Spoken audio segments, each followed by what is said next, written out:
So you've entered your data. So for example, you've entered 15,000 litres of diesel in your enter emissions data page.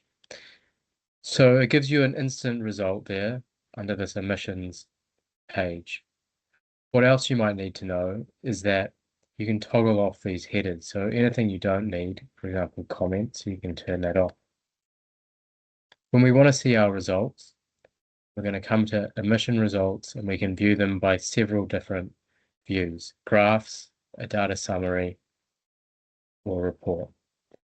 So the data summary, we can see here that we've got the emissions of 40 tonnes from mobile combustion, and we can see that's from fleet fuels. So with the same functionality, we can toggle off many other things that we need or don't need, like units. If we want a simple view for a report, for example, we may just want to have just the emissions data, for example, and we can copy that table as an image or text or HTML and paste it straight into a Word document. So there's no exporting needed.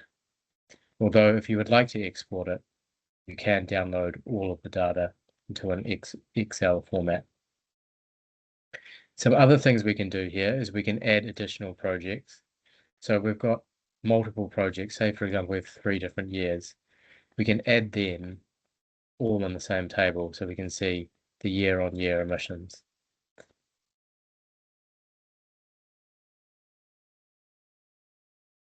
We may also want to see it by a graph view.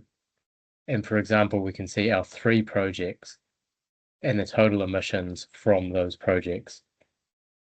We then get shown an array of graphs like emissions from scopes, and we can change it depending on what we want to see. For example, by my carbon category, we can see that it's from mobile combustion.